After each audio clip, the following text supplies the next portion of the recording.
Et oui, encore un début de semaine qui s'annonce et nous sommes toujours avec vous. C'est toujours un grand plaisir pour moi d'être avec vous, que vous nous accueillez chez vous, puisque également nous sommes en direct télé et Facebook. Encore une fois, merci de vous joindre à nous. Le canal événement, c'est toujours l'occasion de mettre en lumière des projets, des événements qui ont lieu en Guadeloupe. Vous le savez, depuis le début de ce confinement, nous avons essayé de porter en ligne si les initiatives que moun a portées durant période là ça parce qu'effectivement il y a énormément de choses qui se mettent en place, de très belles initiatives. Nous avons eu l'occasion de rencontrer des acteurs qui sont venus sur le plateau, notamment Localité, Covid Guada 19. Donc voilà, toujours de belles actions. Et encore aujourd'hui, nous avions envie de vous présenter de nouvelles actions. Donc nous partons à la découverte de 3 acteurs qui sont avec nous. Nous allons parler de littérature pour mon plus grand plaisir et surtout de webinaire. Une autre façon d'aller vers la population, j'ai envie de dire, avec Noélie Curassier qui est avec nous aujourd'hui. Bonsoir Noélie, comment vas-tu? Bonsoir, en bien. C'est un plaisir pour moi de t'avoir. Tu sais déjà que je te suis depuis un petit moment. Tu es prof des écoles. Tu es une experte lorsqu'on parle d'accompagnement scolaire. Tu interviens avec les parents d'élèves, également avec les élèves. Hein. Donc, on va dire en public entre 3 et 10 ans. Tu vas me dire si je me trompe. C'est ça. C'est ça. Et durant cette période de confinement, tu as décidé d'aller, comme je le disais, à la rencontre de cette population. Comment vas-tu, Noélie? Et surtout, présente-toi. Hein, quand on a fait comme ça? Eh bien, merci pour ton invitation. Comme tu l'as dit, professeur des écoles, maman aussi. C'est important, maman comme vous. Donc, 2 enfants, 8 ans et 11 ans. Et puis, ce que je fais en plus, et depuis déjà quelques mois, quelques années même, c'est que j'accompagne les parents d'élèves parce qu'eux-mêmes, ils accompagnent leurs enfants au niveau à la réussite. D'accord. Voilà, donc vraiment, ce que je veux, c'est montrer aux parents qu'ils peuvent accompagner leur enfant, mais surtout en y prenant plaisir. Donc, c'était déjà le cas au niveau des devoirs avant le confinement et maintenant pendant cette période de confinement. Mais pareil, je continue à donner des conseils pour que ça se passe le mieux possible. Voilà. Et je suis également auteure du livre Objectif réussite scolaire. Voilà, comment aider son enfant à s'épanouir à l'école. Donc voilà, c'est un livre que j'ai sorti vraiment pour que le parent sache de A à Z, à partir du moment où son enfant est inscrit en maternelle, comment s'en occuper, comment l'aider pour qu'il soit motivé, pour qu'il ait confiance en lui, pour qu'il persévère et pour qu'il devienne autonome. Parce que ça aussi, c'est un challenge que les parents doivent surmonter. Voilà, que les parents modifient peut-être son attitude également, qu'il soit plus patient, plus tolérant pour accompagner son enfant dans sa scolarité. Voilà. Et par rapport au confinement, effectivement, on a dû adapter. Oui, c'est ça, justement. En fonction de leur situation, télétravail, nombre d'enfants, voilà, c'est pas facile à gérer. Donc, j'ai mis en place effectivement certaines actions. Ok, justement, qu'est-ce qui te permet de mettre en place ce type d'expertise et ce type d'accompagnement? Tu es professeur des écoles, tu l'as dit, tu es toi-même maman, tu parles de constats, de ton expérience? Et oui, bien sûr, mais ça a démarré comment? Lorsque j'ai remarqué... surtout en maternelle, quand j'ai travaillé en maternelle et que j'ai vu que les parents avaient vraiment besoin d'aide. Parce que nous, quelquefois, enseignants, on a l'impression que c'est évident ce qu'on donne à faire, mais ce n'est pas toujours perçu de manière évidente, voilà, justement pour les parents d'élèves. Donc, c'est en discutant avec les parents, en me rapprochant des parents, en donnant des conseils que j'estime simples, mais qui fonctionnent, et que les parents n'ont pas certains outils, n'avaient pas certaines clés. C'est en voyant cette réussite, je me suis dit qu'il va falloir que j'en parle à plus de personnes. Donc, j'ai commencé sur les réseaux sociaux et c'est pour ça que j'ai eu l'idée d'écrire le livre. Parce qu'il y a effectivement beaucoup d'éléments à donner pour que les parents d'élèves aient toutes les armes, tous les outils en main. Parce que nous, lorsqu'on devient parent d'élèves, nous n'assistons pas à une formation, nous n'apprenons pas à devenir parent d'élèves. Donc voilà, c'est un soutien, ce sont des outils, c'est ce que je vais apporter. Durant cette période de confinement, justement, quels sont les retours que tu as des parents que tu accompagnes? Qu'as-tu changé? On l'a entendu au début du confinement, beaucoup de parents qui avaient du mal à réajuster leur télétravail. Et puis, c'est Timouna aussi qu'on a dit, hein, nous sommes des parents, mais le côté pédagogie, patience, on ne l'a pas forcément porté. Rapidement, trouvons d'autres façons de fonctionner en casé avec ces Timouna. Donc, quel est le retour que toi, tu as des parents? Effectivement, un peu comme tu dis, les 15 premiers jours étaient difficiles à gérer. Difficiles en termes d'organisation et particulièrement difficiles pour les parents qui télétravaillaient. Ne parlons même pas du personnel soignant.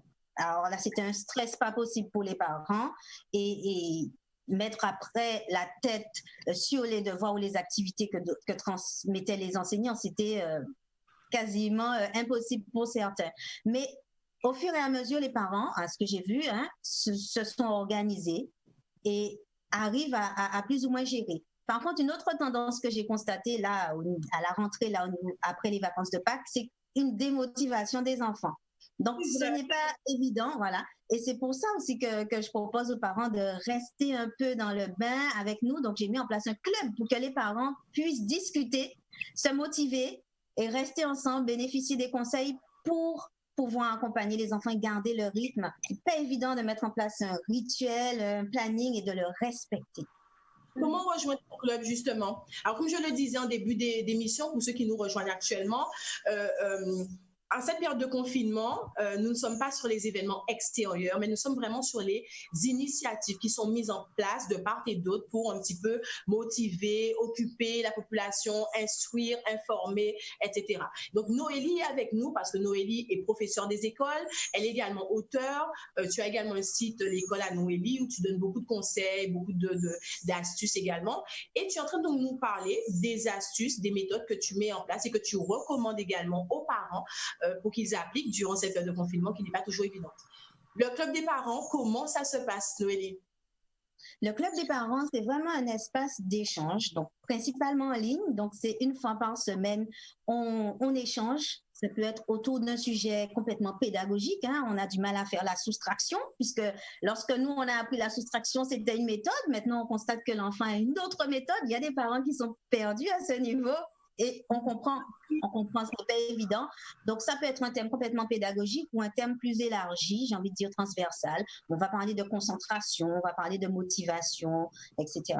Donc, c'est vraiment un soutien également entre parents, puisque ça partage nos préoccupations et nos expériences. Donc, les parents peuvent soutenir certains en fonction de la situation. Donc, c'est vraiment ça. Et puis, voilà, je suis tout à fait disponible pour plus de renseignements.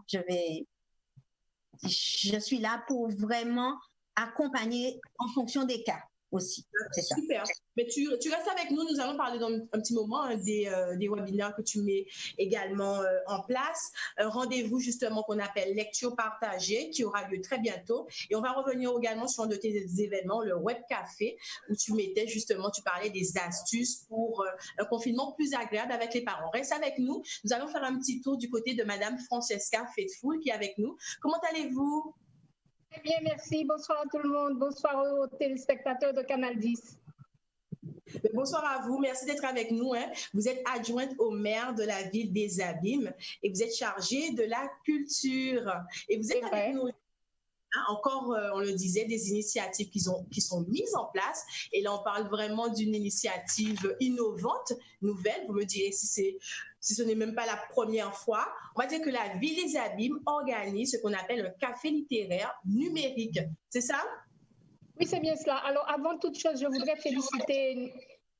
féliciter Noélie, qui était élève il n'y a pas bien longtemps et qui maintenant porte ses conseils aux parents. Alors, félicitations Noélie, je te souhaite beaucoup de courage et je te souhaite d'aller loin dans cette œuvre-là parce que c'est quelque chose d'extraordinaire que tu fais. En ces temps difficiles, je crois que les parents ont fort à faire avec leurs enfants. Il faut se mettre dans la peau de l'enseignant, là, devenir enseignant, alors que l'enfant n'est pas dupe. L'enfant fait bien comprendre à ses parents, maman, tu n'es pas la maîtresse et papa, tu n'es pas le maître. Et donc, c'est difficile pour les parents. Je leur souhaite beaucoup de courage. Alors, pour revenir au café, pardon? J'ai dit aujourd'hui, je suis parent aussi, je profite. Eh oui. Pour en revenir au café littéraire numérique, vous savez que la culture prend un coup fatal dans cette histoire, on va dire, cette affaire de coronavirus. Et il nous a fallu réfléchir pour savoir comment faire pour réveiller la culture. Alors, le plus facile pour nous en ce moment, déjà, c'était de tenir un café littéraire numérique. Nous avions programmé des cafés littéraires avant la crise, avec des auteurs qui étaient déjà mobilisés, que nous pensions recevoir, parce que chaque mois, nous avons un café littéraire. Et l'objectif pour nous, c'est de faire lire, c'est d'emmener les gens à la lecture. Maintenant qu'on parle beaucoup d'une désaffection pour la lecture, mais nous prenons le pari de faire lire. Et donc, chaque mois, nous avions un café littéraire. Et cette fois-ci, ce mois-ci, nous avons retenu le café littéraire avec Cédric Santime autour de son ouvrage « Le royaume d'Aldurgur », qui est... bonsoir Cédric. Le royaume d'Aldurgur. C'est l'auteur. C'est de la littérature fantastique. Il pourra dire tout à l'heure de quoi il s'agit exactement. Et nous avons retenu cette forme de littérature en nous disant que c'est une littérature qui peut intéresser les jeunes, puisque la littérature fantastique n'est pas aussi courante que cela. Donc, nous aurons à découvrir cette forme de littérature et nous aurons aussi à rencontrer l'auteur qui est à sa première publication. Donc, à la Ville des Abîmes, on s'est dit, mais comment faire pour réveiller un peu la culture et en commençant par la littérature. Bien. Et donc, comment vous avez eu j'ai envie de dire, le réflexe de passer par le numérique, qui a été souvent longtemps décrié, le numérique, et tout d'un coup, on a cette impression que c'est le numérique qui sauve les initiatives, en quelque sorte. Mais c'est la réalité, le numérique, c'est le salut pour le moment, parce que c'est le seul moyen de se rencontrer. Lorsqu'on est confiné chacun de son côté, eh bien, il faut trouver les voies et moyens de se rencontrer, d'échanger et de faire vivre la culture. Donc, il n'y avait que le numérique. Et je pense que nous n'allons pas nous arrêter à la littérature, au café littéraire. Nous essaierons d'aller plus loin. Mais tout demande réflexion. Nous sommes en train de mettre les choses en place parce que nous avons une équipe qui travaille à la culture aux Abîmes et chacun y met du sien. Nous sommes assez souvent en réunion pour pouvoir aller plus loin. C'est une réflexion que vous avez voulu mener très rapidement pour faire face à cette période de confinement aux Abîmes? Tout à fait, parce que si on se laisse aller, on se dit, bon, on attend le déconfinement, et bien plus rien ne va, plus rien ne bouge. En attendant le déconfinement, il faut quand même mettre des choses en place et utiliser le numérique qui est un outil extraordinaire d'échange et de communication, l'utiliser, s'en servir pour pouvoir défier, j'ai envie de dire, ce coronavirus, parce que tout est en sommeil. Si on ne réagit pas, eh bien, tout sombre. Donc, nous avons mis en place un café littéraire, nous l'avons organisé et vendredi 1er mai, à 17h, nous aurons un café littéraire numérique avec l'auteur Cédric Santime autour de son livre « Le royaume d'Aldurgur, la montée des périls ». Alors, comment ça se passe justement si on a envie de s'inscrire? Déjà, dites-nous quel est le public qui est ciblé. On a parlé de jeunes tout à l'heure là, à partir de quel âge? Et quelles sont les modalités d'inscription pour ce café littéraire numérique? On le rappelle qu'il y aura lieu ce vendredi 1er mai à partir de 17h avec l'auteur Cédric Santime qui nous a rejoint. On aura plaisir à écouter dans un instant. Alors, il y a une invitation qui est envoyée, qui est sur tous les réseaux sociaux. Nous avons aussi des adresses e-mail. Nous publions un peu partout cette invitation. Sur l'invitation, il y a le lien d'accès, mais il n'y a pas de mot de passe parce que c'est quand même une manifestation ouverte. Il n'y a pas de mot de passe, il y a seulement le lien. On clique sur le lien et on y est. Voilà. Très bien. Alors après, on va pouvoir participer, poser des questions, comme dans un café littéraire classique. Quel est l'âge des participants? Les jeunes, je connais des jeunes qui lisent de la littérature fantastique régulièrement, des jeunes depuis la 6e, hein, qui lisent cette littérature-là et jusqu'à plus loin. Moi, je ne connaissais pas beaucoup cette littérature fantastique. C'est vrai que je ne m'y intéressais pas. Mes petites filles lisent beaucoup de littérature. Je vois des pavés de 600 pages que ces enfants-là lisent de la littérature fantastique. Ce n'est pas du tout mon fort, mais là, je vais découvrir quelque chose. J'ai déjà découvert parce que je suis en pleine lecture de l'ouvrage de Cédric Santime. Très bien, vous me direz ce que vous en pensez dans un instant. Très bien, donc c'est vendredi 1er mai. Vous avez parlé des réseaux sociaux. Est-ce qu'il faut simplement aller sur, par exemple, la page Facebook de la Ville des Abîmes pour retrouver le lien d'accès? Exact. Exact, sur la page Facebook, sur le site de la ville, un peu sur tous les réseaux sociaux. Ça va partir. Vous savez, les réseaux sociaux, ça fonctionne vite. C'est quelque chose qui balaye un espace très, très rapidement. Donc là, il va y avoir ce lien qui va être diffusé et tout le monde va pouvoir se connecter. D'accord, super. Très bien. On va faire un petit tour du côté de Cédric. Restez avec nous, mesdames Faithful et Noélie également. On revient vers toi te faire un petit coucou. Puis Cédric, bonsoir Cédric, bienvenue dans le clin d'œil événement. On t'attendait avec impatience. Bonsoir. Agatia, pas bien con. Comment? Ah, pas bien con vous. Pas bien con moi. Ah, on cadre bien. Ah, Noélie, bonjour. Hein? Il ne faut pas contester. Bienvenue. Merci.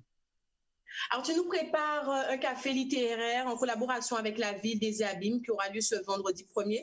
L'occasion pour toi de présenter ton premier bébé, on va dire ça comme ça, ton premier livre. Voilà, c'est l'occasion de le présenter. Bon, ça fait quelques mois qu'il est sorti. Donc déjà, je remercie la Ville des Abîmes et Madame Faithful et toute son équipe qui l'accompagne. Ce sont des gens très sympathiques et très compétents parce qu'ils m'ont... j'ai vraiment senti un vrai engouement autour de l'intérêt de faire un café littéraire. Donc, j'ai même été surpris quand ils m'ont appelé il y a la semaine dernière pour relancer alors que je savais qu'on était en confinement. Donc, je me suis dit, comment on allait faire ça? Et j'ai trouvé l'idée belle.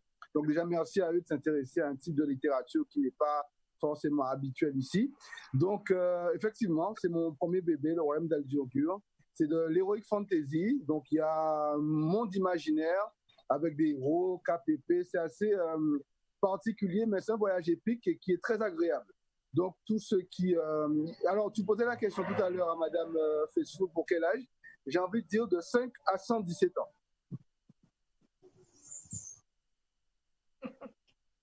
Ouais, parce que c'est ça l'expliquer tout simplement. Et vraiment, tous les retours que j'ai, ce sont des personnes qui n'ont pas spécialement l'habitude de lire ce genre de littérature. C'est vraiment un nouveau style et quelque chose qui n'est pas habituel. Donc, on le dit, nouveau style. D'où, alors nouveau, tu dirais dans l'espace géographique guadeloupéen, c'est-à-dire voilà. Cette culture d'accord, ok. Voilà, nouveau, non, je n'ai pas inventé le style d'heroic fantasy. Mais ici, c'est vrai que j'avais constaté qu'on n'avait pas beaucoup d'auteurs qui osaient. Je pense qu'il y en a beaucoup qui sont capables de le faire, mais on n'a pas beaucoup d'auteurs qui ont osé se lancer là-dedans parce qu'il y a des problématiques effectivement qui nous touchent, des problématiques qui touchent à notre histoire. Tout simplement, il y a des gens qui veulent rester dans le concret, dans ce qu'il y a de la réalité vraiment qui nous entoure. Et moi, je me suis dit, bon, sachant qu'il y a des gens qui font déjà ça très bien, pourquoi ne pas me lancer dans l'imaginaire, d'autant que c'est un monde que j'affectionne particulièrement. Donc, à partir de là, je me suis lancé ce défi-là. Réalité, hein, comme diraient certains. Comment? Imaginaire ou autre réalité, comme diraient certains. D'accord, une autre réalité si tu préfères. Voilà, une autre réalité. Mais lorsque tu vas le lire, tu me donneras ton ressenti par rapport à cette autre réalité. Bien, avec plaisir. Alors, ce café littéraire aura lieu ce vendredi. Comment tu sens les choses? Comment tu vas présenter? Est-ce que tu vas nous lire des passages? Ou Jacques Agis met moi dans le nous, donc on sait qu'il est là. Tu sais, la petite souris m'a dit, elle m'a soufflé à l'oreille que Madame Faithful et Madame Noverka, Karine Beaubois, Fabien Velaïdon, ils ont préparé un tas de questions pour Cédric Centime et il y aura normalement des lectures de passage. Donc, comme c'est la petite souris, je ne suis pas censé le dire, tu vois. Donc, à partir de là, non, il y aura des passages qui seront lus et je répondrai à toutes les questions qui seront posées, bien entendu pour donner envie à tout un chacun d'entreprendre ce voyage, parce que c'est un voyage. C'est un voyage surprenant, c'est un voyage en nous-mêmes, c'est un voyage... Comment? Mais où? Oui, c'est un voyage épique, j'ai envie de dire. Et voilà. Et donc, moi, j'ai pris beaucoup de plaisir à écrire ce livre, parce que ce n'est pas vraiment une histoire qui était préparée. Je n'avais pas de canevas dans la tête. Je me suis lancé comme ça et j'ai découvert, comme le lecteur, en fait, le livre. Donc, chaque jour, chaque fois que je venais écrire, je me disais, qu'est-ce qui allait se passer? Je me lançais comme ça Et au bout d'un moment, je me suis dit, mais quand on a écrit là, mais ça n'a pas ni sens. Donc, j'ai commencé à lire à mes proches et qui m'ont dit, mais c'est bien, continue, continue, continue. Et c'est comme ça que l'histoire a vraiment pris naissance. Ok, super. Mais en tout cas, tu m'as donné envie. J'espère également que les téléspectateurs ont eu ce déclic et auront envie de s'arracher le royaume d'Aldur-Gur. C'est ça, c'est voilà, oui. C'est ça, c'est dur à dire. Ne me demandez pas d'où ça vient le nom, je ne sais pas. Hein, honnêtement. Voilà, oui, c'est bien, je ne sais pas. C'est vraiment, le titre du livre n'est pas venu tout de suite. C'est au fur et à mesure que j'écrivais. Et je me suis dit, mais ça allait s'appeler comme ça. Alors, sincèrement, pourquoi, comment, I don't know. On va pas ça, on va pas connaître, je ne sais pas. Ce que je sais, c'est que l'histoire, elle se laisse lire. Elle est palpitante et je me fais déjà menacer par beaucoup de lecteurs qui ont lu, qui me demandaient la suite et la suite et la suite et la suite et la suite. Donc, voilà. Ah, mais tu vas nous faire un Harry Potter du genre. Je ne sais pas. Ça va être où mon imagination va me mener. Comment? C'est tout ce qu'on peut te souhaiter. Le succès qu'a eu. Oui, mais tu sais, bon, j'ai pas la prétention de faire comme l'auteur d'Harry Potter, c'est pas le même bassin. Déjà, le but, c'est vraiment de proposer. Alors, pour tout te dire, j'ai eu à rencontrer un auteur brillant de nos latitudes, c'est Raphaël Confiant. Et c'était dans un salon du livre en 2005. Et tu sais, j'étais étudiant à cette époque-là et on m'avait envoyé faire un reportage là-dessus. Et j'ai vu M. Confiant et je l'entends qui disait, oui, nous les auteurs antillais et caribéens, on ne peut pas écrire des romans. Si on écrit des romans, on va nous tomber dessus parce que nos lecteurs ne nous attendent pas là-dessus, ils nous attendent sur des vraies problématiques. Et tu sais, ça m'avait fait mal, parce que je me suis dit, un grand auteur comme ça, et je lui ai posé la question. Il m'a dit, mais c'est pas envie que je n'ai pas envie d'écrire là-dessus, c'est que compatriotes en moins nous comparer, nous toute qualité roman à d'autres mondes, mais nous, nos auteurs ici, bon, c'était en 2005 aussi, hein, c'était en 2005, de l'eau a coulé sous les ponts. Les gens ont évolué, mais ce sont toujours des pensées, des croyances peut-être qui sont limitantes. Voilà. Très bien. Mais en tout cas, cette belle initiative qui est menée. Je pense que c'est là où les choses ont commencé. Oui. Je pense que c'est réellement parce que je me suis dit, mais pourquoi pas? Et comme c'est paradoxal, mais je n'aime pas spécialement écrire. Et du coup, un jour comme ça, ben, tu sais ce que c'est l'inspiration, hein? Tu sais l'autre réalité qu'une vie. Donc, je me suis lancé, j'ai écrit un premier paragraphe qui est la première chose qu'on lit sur le livre. Et j'ai continué jusqu'où les mots me portaient. Et je me suis arrêté à une centaine de pages parce que je me suis dit, bon, c'est bien beau d'écrire dans ton salon, mais est-ce que ça va intéresser quelqu'un? C'était ça la question.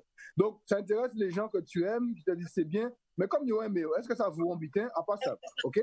Donc, ah oui, ou pas ça. Donc, j'ai envoyé à plein d'auteurs, plein d'éditeurs. Du coup, j'ai eu une réponse sur le lot d'éditeurs. Et un jour comme ça, je vois mon ami Didier Manette qui a une publication sur les réseaux sociaux qui demande « Qu'est-ce que vous lisez ?»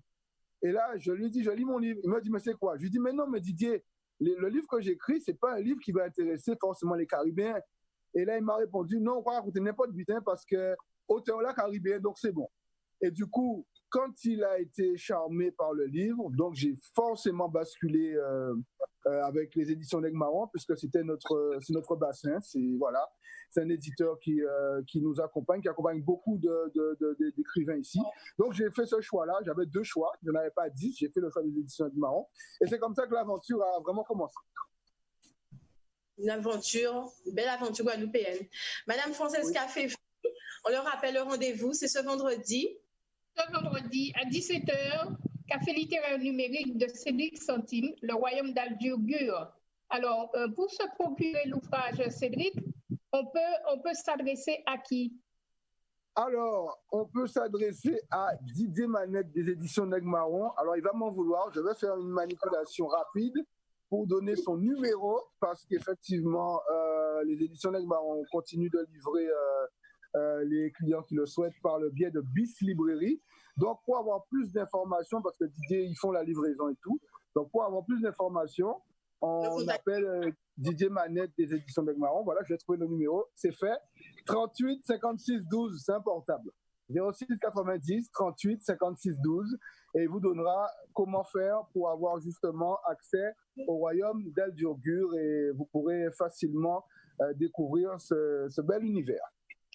Super, mais super. En tout cas, reste avec nous si tu veux, puisque comme ça, vous sommes monde pressé ou toujours on l'obité. Ah non, pas qu'un bita à faire. Ah non, pas qu'un bita à faire. Eh ben, profites-en.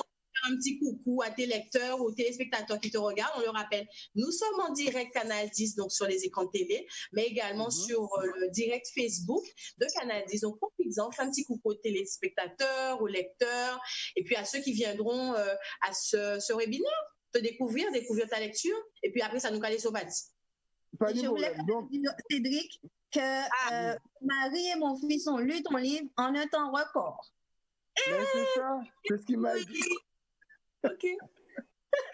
Merci à Noélie. Bon, alors, Noélie, tu leur dis que la suite, c'est pour très bientôt. Ça marche.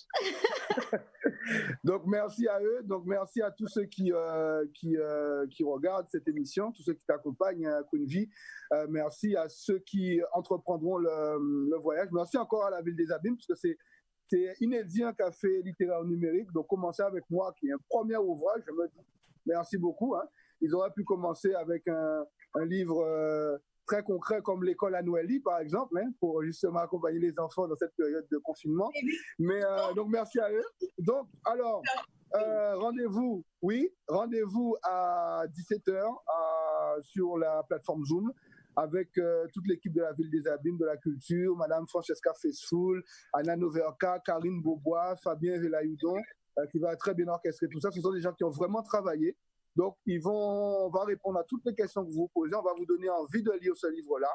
Et pour ceux qui n'ont pas spécialement, il y en a qui me disent on n'aime pas. Je leur dis, vous savez, avant de connaître un pays, quand vous voyagez, vous ne connaissez pas tous les pays. Vous pouvez avoir d'agréables surprises. Faites le voyage. Tentez le voyage. Tentez l'aventure. Et si au bout de 20 pages, ça casse sous les autres, vous pouvez mettre à côté. Et voilà, vous pouvez mettre à côté. Mais en tout cas, la lecture, c'est ce qui forme les gens, ça forme l'être humain. Et je vous promets un voyage qui est totalement surprenant et intéressant. Voilà, c'est ce que je peux dire. Le meilleur vendeur de mon livre, c'est mon livre lui-même. Tous ceux qui l'ont lu, l'ont trouvé bien. Donc, il n'y a pas de raison que ça change. Donc, merci à toi. Merci à toi, Queen Vie. C'est toujours avec plaisir que je te vois. C'est moi aussi. Toujours avec plaisir. C'est moi qui t'ai vu au bord. Et voilà, exactement. Bon. Ah ben c'est bien. Ben à bientôt et puis à vendredi. À vendredi. Bientôt, Cédric. Allez, bonne fin de journée à tous. À bientôt. De même. De rebondir avec Madame Faithfull, le littéraire, on l'a dit, et d'ailleurs Cédric aussi a lancé la petite perche, pourquoi pas Noélie pour les prochains. Est-ce que c'est une initiative qui sera reconduite? Absolument, absolument. Et on se rend compte que c'est tellement agréable de tenir des réunions et bientôt le café littéraire à partir de son canapé. C'est formidable ça. On pourrait peut-être continuer comme ça, mais ça ne remplace pas les vraies rencontres, hein, les rencontres humaines, ça ne remplace pas cela. Donc, c'est une première. Pardon? Mais en tout cas, ça passe très mal. Ah, désolée. Je disais, en tout cas, c'est vrai que ça peut être agréable, ce genre de rencontre. Ah oui, tout à fait. Tout à fait, mais ça on ne doit pas pour autant tomber dans la paresse et dans l'isolement non plus. Ce sont des situations de circonstances, on va dire, et qui ne sont pas désagréables. Mais nous allons continuer café littéraire, mais il y a possibilité aussi, et nous prévoyons une exposition de peintres, on va dire virtuelle, mais de la même façon, selon le même procédé. Nous allons continuer comme ça sur notre lancée. Pourquoi Cédric Centime? C'est parce que Cédric Centime était déjà programmé avant la crise. Et il y a d'autres. Nous avions une programmation d'auteurs sur notre médiathèque. Et c'était son tour, on va dire. Donc, nous n'avons pas décalé ce passage-là.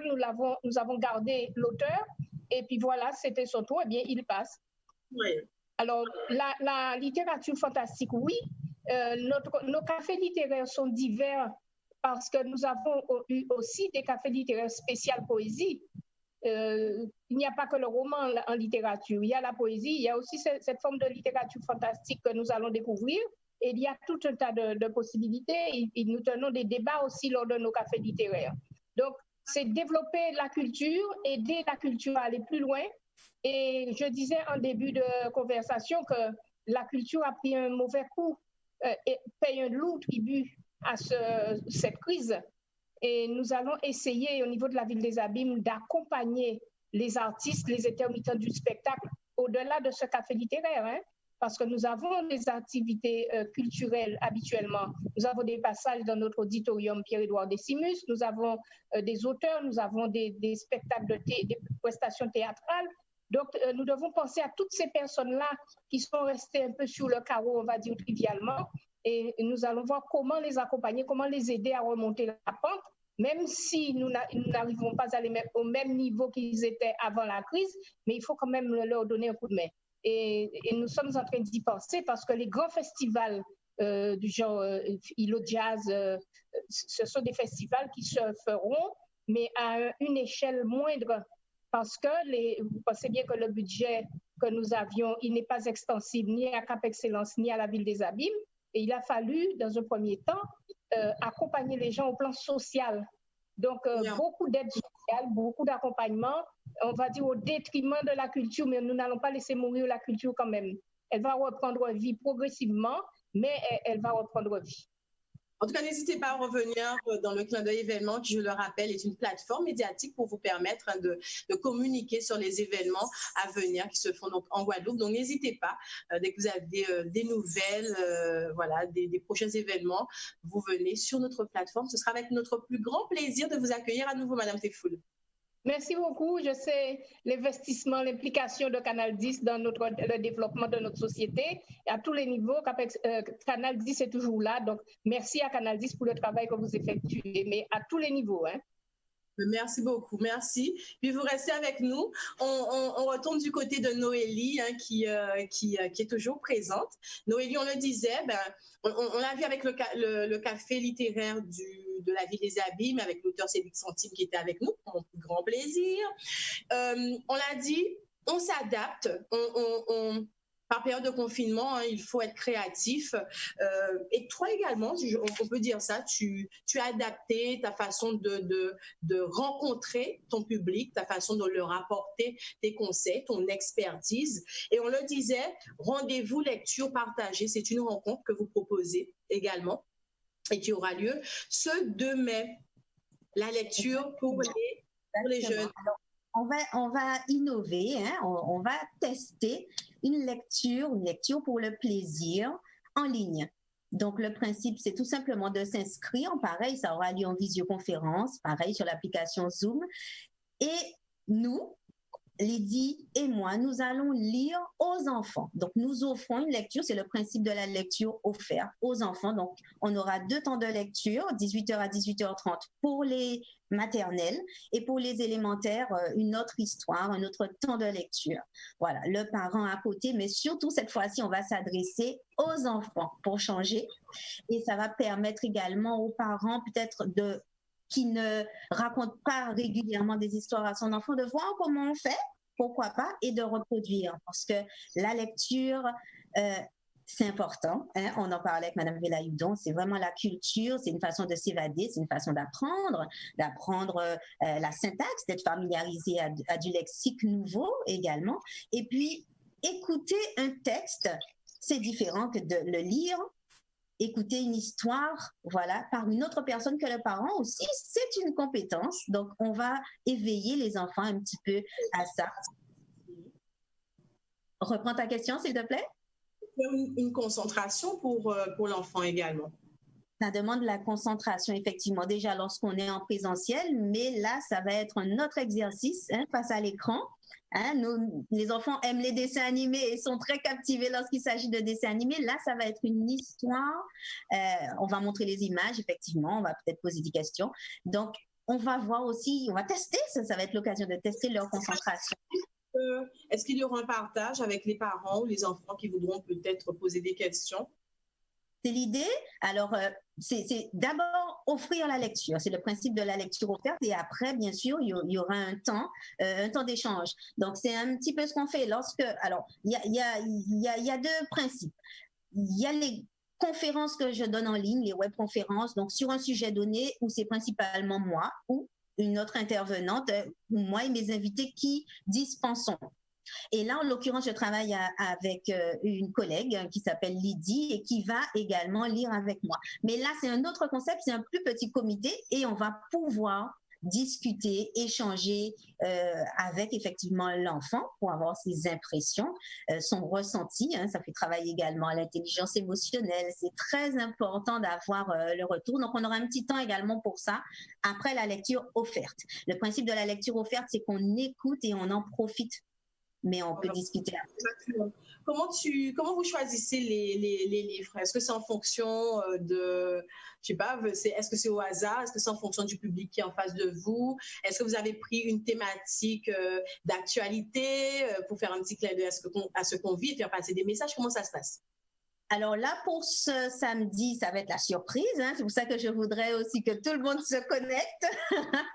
Et puis par la suite, moi, je fonctionne beaucoup comme ça. Je demande aux parents de faire des propositions parce que j'aime beaucoup répondre à leurs besoins. Voilà, je ne vais pas chercher de moi-même. Je vais solliciter les demandes. Et puis après, nous allons mettre en place une programmation, si toutefois les parents sont intéressés à ce qu'on continue cette action. Voilà. D'accord. Quel est le retour que tu as justement des plus petits? On parle beaucoup des parents qui cherchent justement une meilleure organisation, etc. Est-ce que tu as un retour des plus petits quant à cette situation de confinement et à ce qu'on leur demande de tout simplement de s'adapter aussi à la maison, à cette nouvelle vie aussi? On parle souvent des parents, mais oui, les enfants s'adaptent aussi. Les enfants s'adaptent aussi et les enfants ont une très grande faculté d'adaptation. Souvent, quel que soit le problème qu'ils ont dans leur vie, c'est vrai qu'ils s'y adaptent plus ou moins facilement. Ça va dépendre des enfants. Il y a des enfants qui ont peut-être des besoins plus particuliers, qui sont plus sensibles à certaines choses.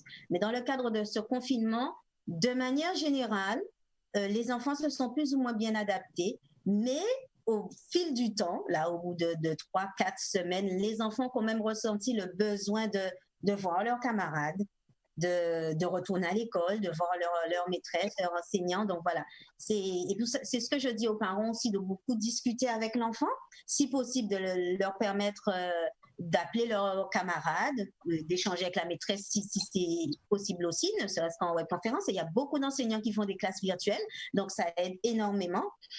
Et j'ai envie de dire aux parents aussi de faire attention à ne pas transmettre leur stress aux enfants, parce qu'ils sont très sensibles à ça. Alors, s'il y a des enfants déjà qui sont plus ou moins sensibles, mais le fait de ressentir que les parents sont anxieux, que voilà, qui sont très... On parle concrètement, Noémie, comment un parent peut transmettre le stress? Parce que parfois, on n'a pas ni l'impression qu'elle nous a fait des comportements aussi comme ça qui a répété ou pas ni conscience de ça, qui sont nous des petites astuces comme ça pour ça déceler qui déjà transmettre qui j'ai fait ça. Premièrement, il y a regardé information matin, midi, soir. Il y a recommander ces informations-là. Il y a retéléphoner maman, tati, tonton. Il y a reparler des gens qui morts, des gens qui malades, des gens qui pas bien. Les enfants entendent, les enfants perçoivent. Voilà. Surtout s'il y a un membre de la famille, par exemple, qui travaille en milieu hospitalier et qui raconte des anecdotes supplémentaires, voilà. Ça alimente. Souvent, on ne s'en rend pas compte. Hein, les enfants sont à côté, nous qu'à parler. C'est les informations, c'est H24. Vous allez nous dire comment vous vivez la chose, Madame Fefou, tout à l'heure. Des informations. Et on ne se rend pas compte que, les gamins, comme des éponges, ils absorbent. Donc, on fait attention à ça, Noélie. C'est ça que c'est dit. Attention à ça, on discute avec eux, on leur permet d'extérioriser également. Et puis, on fait en sorte que les enfants aient des activités d'enfants. Voilà. Si justement on a envie de se rapprocher de toi, comment on fait? Un parent qui, il est un petit peu perdu, ou perdu, mais c'est juste, j'ai envie de dire, une adaptation nécessaire, tout simplement. Donc, le parent a envie d'apprendre de nouvelles façons de s'adapter, ou à comme tu le disais, des besoins spécifiques. Comment il a fait pour joindre vous? Voilà. Et c'est justement aussi pour ça qu'on a mis en place le web café. Pareil, hein, un café en ligne. Et là, les parents discutaient tout simplement de ce qui fonctionne pour eux, de ce qui fonctionne moins bien, et on échangeait. Donc ça aussi, c'est une action qui est faite dans le cadre du déconfinement pour donner la parole aux parents. Donc, que vous allez reconduire le web café? On va très certainement reconduire le web café. Et donc, pour nous contacter, vous allez sur le Facebook de l'École à Noélie, sur les réseaux sociaux, sur YouTube, sur Instagram, sur Facebook, l'École à Noélie, L-E-K-O-L, à Noélie, N-W-E-L-Y. Et surtout, vous pouvez, n'hésitez pas à m'appeler au 06 90 84 00 30. 84 00 30 pour avoir les informations, mais sur les réseaux sociaux, ainsi que sur le site www.l'école à Noélie, vous aurez des informations sur les prochaines actions. Les prochaines actions. On me dit qu'il nous reste à peu près 5 minutes. Madame Pifou, justement, comment vivez-vous, vous, ce confinement? Et surtout, quelles sont les astuces que vous auriez aimé transmettre à la population qui vous écoute actuellement? Profitez-en. Moi, je vis le confinement comme tout le monde, enfermé quelque part avec de très rares sorties. Mais ce que je voudrais dire, c'est l'intérêt de la lecture à haute voix dont a parlé Noélie. C'est très important pour les enfants parce que les enfants ont besoin de modèles. Les enfants ont besoin de voir des adultes qui lisent. Ils ont besoin de voir des parents qui lisent, mais qui lisent autre chose que les prospectus qu'on voit dans les boîtes aux lettres. Il faut que les parents s'arrangent pour trouver des moments de lecture, des choses qu'ils aiment, pour que les enfants les voient lire. Ça, c'est important. Je parle ici parce que j'ai été enseignante, certes, mais j'ai été inspectrice aussi des écoles. Et ce qui fait que je connais quand même un peu là-dessus. Et ceci pour ajouter que le stress des enfants, certes, il faudra en tenir compte parce que les enfants, ils subissent tout ce dont Noélie a parlé, mais les enfants ont une plus grande résilience que les adultes. Parce que nous allons voir qu'après ce confinement-là, vous aurez beaucoup d'enseignants qui seront mal. Parce que je les connais, c'est un public que je connais bien. A-t-on jamais vu toute une planète immobilisée dans le même temps? Donc, c'est sûr que ça laisse des traces. Et pas seulement chez les enseignants, mais chez tous les adultes. Ça va laisser des traces parce que vous avez des gens qui absorbent comme les enfants. Et les enfants ont une façon d'évacuer que les adultes n'ont pas. Et vous avez beaucoup d'adultes qui se sentiront mal après cela parce que ça ne s'est jamais vu. Après, avec le recul, on se rendra compte que ça ne s'est jamais vu une planète entière immobilisée au même moment pour la même raison. Et là, il va falloir qu'on fasse un travail, que chacun fasse un travail sur soi pour remettre les pieds à l'étrier parce qu'il faut que ça reparte, il faut que les choses redémarrent avec toutes les précautions qu'il faut, mais il faut quand même revivre. Il n'y a pas que la culture qui doit revivre, c'est l'économie qui doit revivre, c'est le sport, la vie doit reprendre son cours. Et vous allez voir que ça va quand même être difficile parce qu'il faudra y aller lentement. Il faudra d'abord évaluer, savoir ce qui nous est resté d'intact. Et ensuite, y aller lentement parce qu'on ne va pas lâcher les gens comme vous savez, comme on lâche des pigeons dans l'air. On a trouvé la liberté, hop, on y va. Il faudra faire attention à ça. Ça, c'est très important. Il faudra aller dans le déconfinement de façon très progressive et ne pas y aller parce que tout le monde a parlé des risques de nouveaux pics et on sait très bien que si on fait comme si le déconfinement c'est une libération, eh bien, tout le monde va partir dans tous les sens sans faire attention et ça nous coûtera cher. Donc, je disais, les enfants, certes, il faut en tenir compte, mais les enseignants aussi, il va falloir qu'on tienne compte de leur état moral aussi, parce que ce sont des enseignants, mais ce sont aussi des parents. Voilà. Très bien. Et moi, le confinement, j'essaie de m'y faire, vous savez. J'ai quand même un peu d'expérience, je ne suis pas jeune. J'ai un peu d'expérience de la vie, donc je tiens le coup. Je ne suis pas une toute jeune.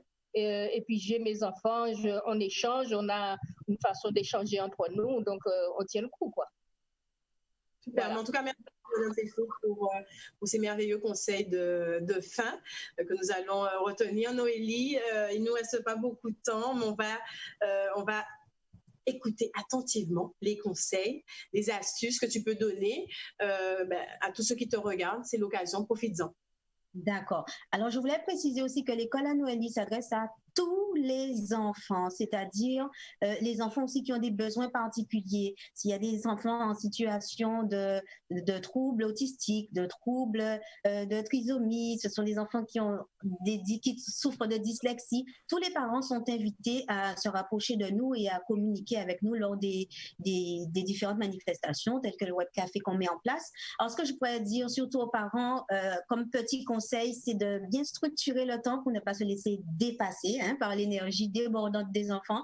Donc, leur proposer le plus possible un planning assez cadré dans lequel on va définir des horaires de travail, des horaires pour les écrans, des horaires pour le jeu. Et pareil aussi, l'espace. Il y a un coin pour le travail, il y a un coin pour le jeu, etc. Et si possible, mettre en place ce planning, le créer avec l'enfant. Ce sera beaucoup plus facile d'avoir son assentiment pour pouvoir réaliser, passer à l'action et tenir compte de ce planning. Parce que c'est facile de le créer, mais le respecter, c'est différent. Et voilà, je souhaite un bon confinement à tout le monde en attendant la suite des événements. Mais j'ai envie de dire, parents, prenez plaisir avec vos enfants. Profitez-en. De cette période de confinement. Madame Fefou l'a dit, c'est inédit. Donc voilà, c'est une période que nous avons l'opportunité de passer du temps avec nos enfants, d'apprendre à mieux les connaître et de jouer à la maîtresse avec eux. Pourquoi pas? Je dis jouer, mais il faut le prendre avec le jeu. Noélie nous l'a dit, dédramatiser les choses. Donc voilà. En tout cas, merci beaucoup, mesdames, d'avoir passé ce moment avec nous. Vous revenez quand vous voulez. Merci à Canal 10. Merci beaucoup. Merci et bon courage à toute la population. C'est ça. Merci encore, mesdames. Chers téléspectateurs, j'espère que vous avez pris plaisir, tout comme moi, à découvrir ces belles initiatives qui sont mises en place en Guadeloupe. On se retrouve, nous, la semaine prochaine, le mardi, hebdomadaire, toujours. Le clin d'œil événement, on revient à 16h, toujours en confinement avec vous. Et n'oubliez pas notre rendez-vous du vendredi également, Secret de Femmes. Là, on est plus intimiste avec des femmes qui nous racontent leur parcours de vie. En attendant, je vous souhaite une belle fin de semaine. Épisode Jacques Honnête, l'amour au pillage. Prenez soin de vous et restez chez vous.